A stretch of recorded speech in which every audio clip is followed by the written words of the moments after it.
नमस्ते। माध्यमिक न्यूज़ रे में आप सबका स्वागत है। आज हम माध्यमिक भूगोल 2023 सजेशन बड़े प्रश्न 100% आएगा ही, श्योर है। मित्रों, माध्यमिक भूगोल एग्जाम ओरिएंटेड तैयारी करना भला कौन नहीं चाहेगा। ज्ञान अर्जन के साथ साथ संभावित प्रश्नों के उत्तर लेखन का प्रयास हमें अपने सपनों का मार्क्स हासिल करने में परम सहायक होता है। छोटे प्रश्नों का तो नहीं कहा जा सकता, मगर हाँ, बड़े 5 मार्क्स वाले प्रश्नों की तैयारी निश्चिंत रूप से पहले से किया जा सकता है। सिलेबस के अनुसार ये बड़े प्रश्न को अंगुलियों पर गिना जा सकता है। हम 2023 में बैठेंगे एग्ज़ाम देने, सो 2022 में पूछे गए बड़े प्रश्नों को छोड़कर शेष सभी को कर लेना होता है। और इस वर्ष सिलेबस छोटा होने के कारण कुछ पार्ट छूट गए हैं, तो उन्हें भी हमें कर लेना पड़ेगा। तो चलिए, ज्योग्राफी सजेशन 2023 के तहत जान लें कि वे कौन से बड़े प्रश्न हैं जिनमें से ही इस वर्ष 2023 में पूछा जाएगा, ताकि हम इनकी तैयारी कर अपना 20 मार्क्स 20 अंक श्योर कर ले, निश्चिंत कर ले, सिक्योर कर ले। तो देखते हैं इस टाइटल के तहत माध्यमिक भूगोल 2023 सजेशन 100% बड़े प्रश्न। वैसे पार्ट वाइज छोटे छोटे वीडियो में अलग अलग स्थल मंडल, जल मंडल दे दिया गया है, पर इस यूट्यूब वीडियो में हम समस्त बड़े प्रश्नों को एक साथ देखने जा रहे हैं, चाहे आर्थिक भूगोल का हो या आपका प्राकृतिक भूगोल। तो चलिए शुरुआत करते हैं। विभाग अंग स्थल मंडल, जल मंडल, वायुमंडल से 4 प्रश्न बनते हैं। स्थल मंडल से 1, जल मंडल से 1 और वायुमंडल से 2। तो यहाँ पर हम स्थल मंडल और जल मंडल के लिए ही प्रश्न देंगे, क्योंकि निश्चिंत है प्रश्नों को और इनमें से ही कोई ना कोई जरूर आता है। वैसे आप चाहें तो वायुमंडल का अपना तैयारी कर सकते हैं। तो स्थल मंडल, जल मंडल। तो स्थल मंडल से देखिए, समझ लीजिए वायु, हिमनद, नदी और संयुक्त प्रवाह, ये 4 टॉपिक है, जिसमें से वायु के तहत अपरदन, परिवहन और निक्षेपण, इन 3 विषय के अंतर्गत निर्मित स्थलाकृति है। तो जहाँ तक वायु का प्रश्न है मित्रों, परिवहन और अपरदन इन दोनों के द्वारा जिस आकृति का निर्माण होता है स्थलाकृति का, वो एक में ही आते हैं। इसे हम ऐसा नहीं कर सकते कि वायु परिवर्तन द्वारा निर्मित स्थलाकृति या वायु अपरदन। मान लीजिए अगर प्रश्न है अपरदन द्वारा निर्मित स्थलाकृति को वर्णन करिए, तो यह अपरदन परिवहन के तहत ही आ जाएगा। तो मतलब अपरदन का आ जाए या परिवहन, दोनों का उत्तर सेम ही होगा, एक ही होगा। इसलिए 2022 में पूछा गया है इस वर्ष अपरदन का, इसका मतलब परिवहन का भी वही है। तो ये दोनों का उत्तर एक ही होगा। तो अपरदन आ चुका है, यानी कि परिवहन भी आ चुका है। तो इस बार इम्पोर्टेंट है निक्षेपण। तो स्थल मंडल से वायु के तहत अगर आपको तैयारी करना है तो वायु निक्षेपण द्वारा निर्मित 3 स्थलाकृतियों का वर्णन कीजिए। ये आप सचित्र देख लीजिएगा। आते हैं, आप खुद समझ पाएंगे देखने के बाद, ताकि आप विश्वास की बात नहीं है, समझ की बात है। समझ कर आप तैयारी करिएगा तो निश्चिंत रहिएगा। हिमनद में देखिए, ग्लेशियर, ग्लेशियर करके प्रश्न आता है, मतलब कि हिमनद के तहत भी वही बात है। अपरदन और परिवहन जो है बात एक ही है। तो परिवहन का आ जाए चाहे अपरदन का आ जाए, एक ही तरह का स्थलाकृति बनते हैं, तो दोनों का एक ही है। क्योंकि 2020 में अपरदन बोलकर आया था, तो अब समझ सकते हैं 20 में आ चुका है। तो 23 में भी यही प्रश्न आने की संभावना है। हालांकि 2022 में निक्षेपण आ चुका है हिमनद का, 18 में भी आया था और 22 में भी आया है। तो 23 में पारी है अपरदन या परिवहन का है हिमनद का, स्थलाकृति की है। तो प्रश्न ऐसे कर सकते हैं हम कि ग्लेशियर या हिमनद द्वारा निर्मित, ग्लेशियर हिमनद के अपरदन द्वारा निर्मित 3 प्रमुख स्थलाकृतियों का सचित्र वर्णन कीजिए। ये वाला हो गया। आते थे यहाँ से अपरदन वाला हुआ, परिवहन का है तो भी वही बनेगा। ठीक है, अब नदी की तरफ बढ़ते हैं। नदी का 3 कार्य, अपरदन, परिवहन और निक्षेपण। एक बात बताऊँ, निक्षेपण में डेल्टा होता है, डेल्टा एक मुद्दा है, सिर्फ डेल्टा, निक्षेपण द्वारा डेल्टा। तो एक स्थलाकृति डेल्टा बन रहा है, तो इस स्थलाकृति के लिए बड़ा प्रश्न नहीं बनाया जा सकता है।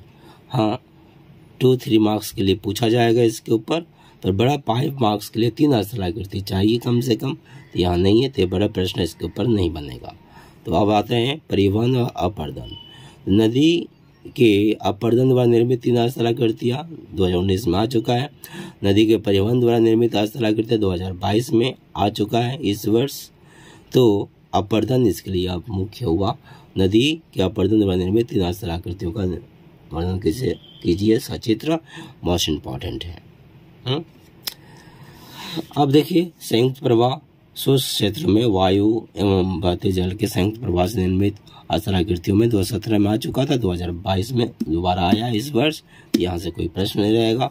तो कुल मिलाकर देखा जाए तो एक प्रश्न यहाँ से, नदी के निक्षेपण नहीं जी, निक्षेपण तो हमने कहा कि डेल्टा है, सो बड़ा प्रश्न में कम से कम नहीं रहेगा। नदी का अपरदन एक प्रश्न, यहाँ से हिमनद के अपरदन, और यहाँ देखा जाए तो स्थलमंडल के निक्षेपण। तो 3 प्रश्न बन रहे हैं, हम उन तीनों प्रश्नों को देखेंगे। देख लीजिए, स्क्रीन पर पहला प्रश्न है, नदी के अपरदन कार्य से बनने वाले 3 प्रमुख स्थल रूपों का चित्र सहित वर्णन कीजिए। एक प्रश्न, इसे आप जरूर कर दें। इन तीनों प्रश्नों में से एक प्रश्न जरूर से जरूर रहेगा। ठीक है। दूसरा 2020 में आया हुआ प्रश्न जो है, देख रहे हैं आप, ग्लेशियर या हिमनद अपरदन से बने 3 स्थलाकृतियों का सचित्र वर्णन कीजिए। ग्लेशियर के अपरदन, नदी के अपरदन, याद रहेंगे 2। अब वायु के निक्षेपण द्वारा निर्मित 3 स्थलाकृतियों का सचित्र वर्णन कीजिए। मित्रों, 3 प्रश्न हैं, आप पहले से अच्छी तरह से तैयारी कर लें। इससे ज़्यादा करना हो आप करें, पर प्राथमिकता तौर पर इन तीनों को जरूर से जरूर कर लें। और माध्यमिक न्यूज रे की तरफ से दावा किया जाता है कि तीनों में से कोई एक प्रश्न रहेगा ही। एक नदी का अपरदन, दूसरा हिमनद के अपरदन और तीसरा वायु निक्षेपण। ठीक है। आते हैं विभाग अंग। अब हम जलमंडल से करेंगे। ठीक है। तो स्थलमंडल हमने बता दिया, जलमंडल, वायुमंडल हम नहीं बताएंगे।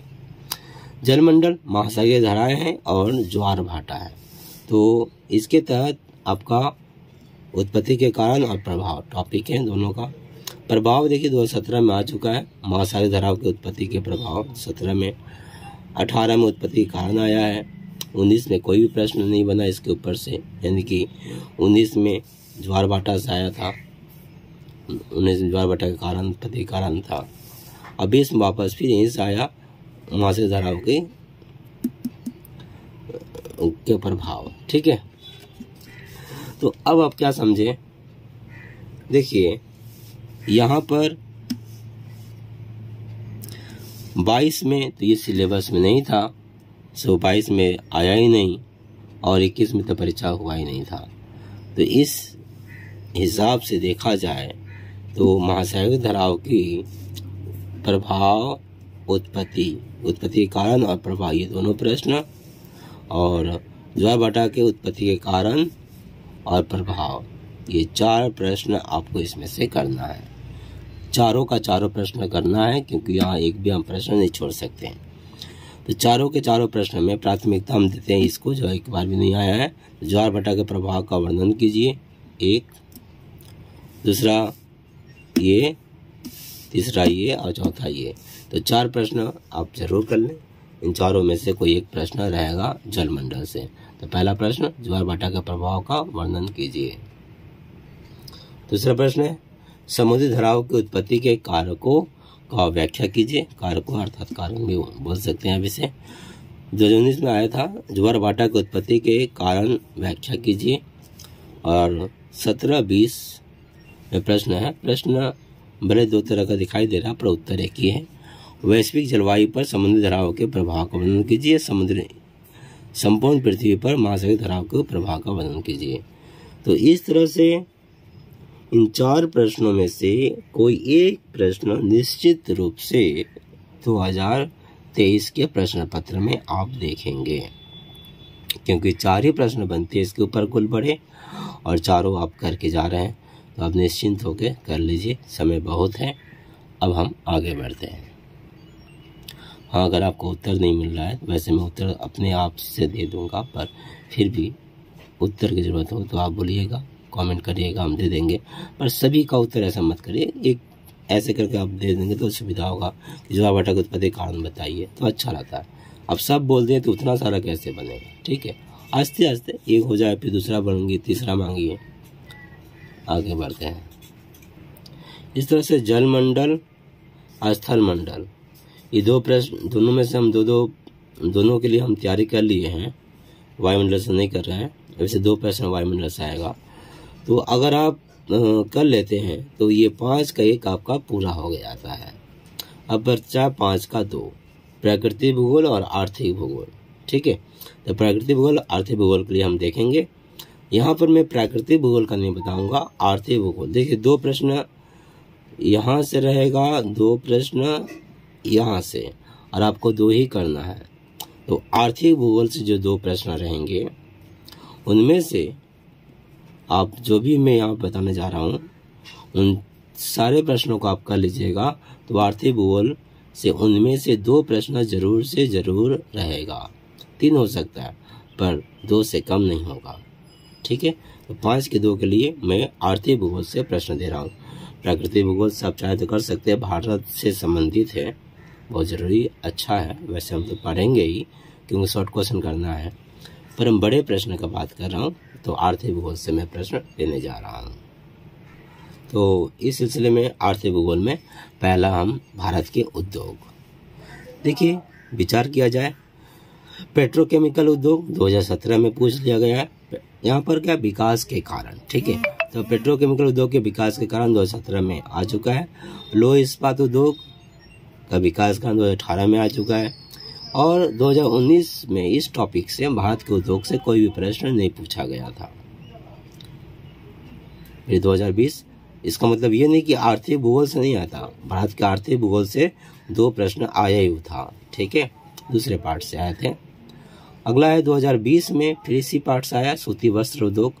2021 में तो परीक्षा ही नहीं हुआ था, और 2022 में इस वर्ष लौह इस्पात उद्योग आया है, ठीक है।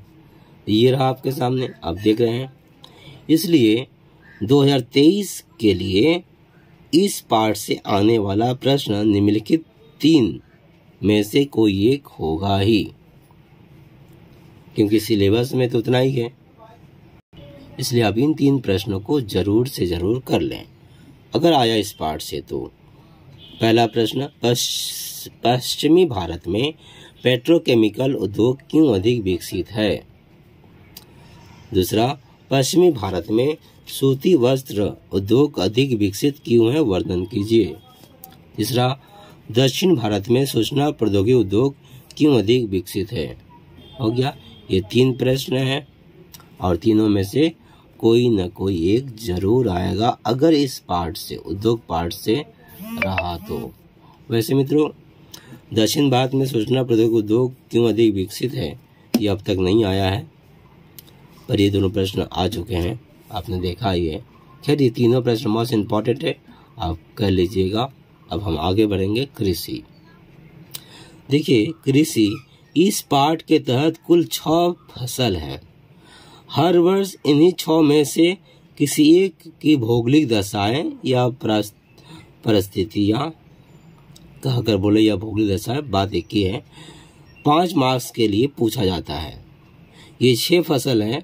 एक धान, दूसरा आपका कहवा जिसके कॉफ़ी कहते हैं, तीसरा गन्ना, चौथा कपास, पांचवा गेहूं और 6 है चाय।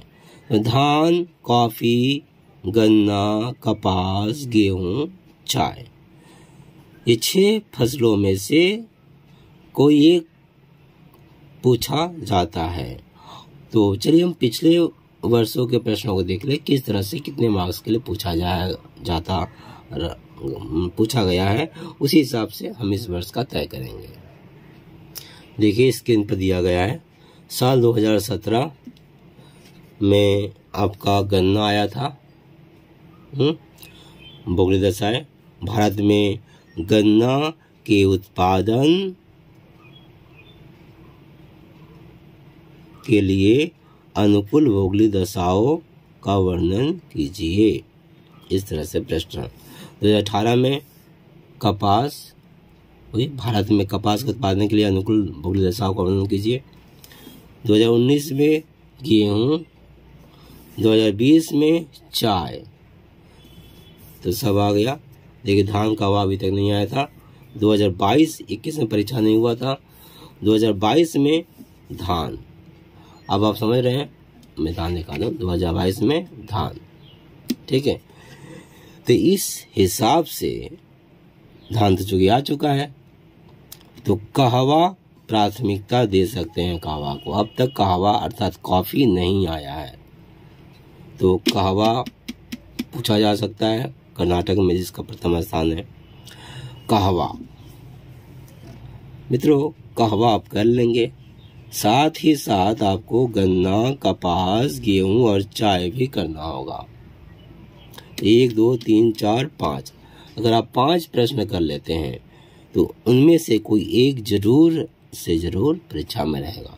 और 5 को करना आसान है, एकदम आसान। एक याद कर लेंगे, बाकी सब उसी तरह बैठ जाएगा। पिछले वीडियो में आप देख लीजिएगा, बताया हूँ जैसे।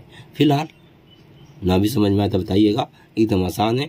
5 में से कोई एक जरूर रहेगा। चलिए हम प्रश्नों को देख लें। प्रश्नों का स्वरूप एक ही तरह का होता है, जैसे कि यहाँ मैं ये दिया हूँ, भारत में कहवा या कॉफ़ी के उत्पादन के लिए अनुकूल भौगोलिक परिस्थितियों या दशाओं का वर्णन कीजिए। यहाँ परिस्थितियों रहेगा या दशाओं रहेगा, कॉफ़ी रहे या कहवा रहे, बस यही है। इस तरह गन्ना का भी आप बना सकते हैं। भारत में गन्ना के उत्पादन के लिए अनुकूल भौगोलिक दशाओं का वर्णन कीजिए। कपास, तो भारत में कपास के उत्पादन के लिए अनुकूल भौगोलिक दशाओं का वर्णन कीजिए। गेहूँ, भारत में गेहूं के उत्पादन के लिए अनुकूल भौगोलिक दशाओं का वर्णन कीजिए। चाय, भारत में चाय के उत्पादन के लिए अनुकूल भौगोलिक दशाओं का वर्णन कीजिए।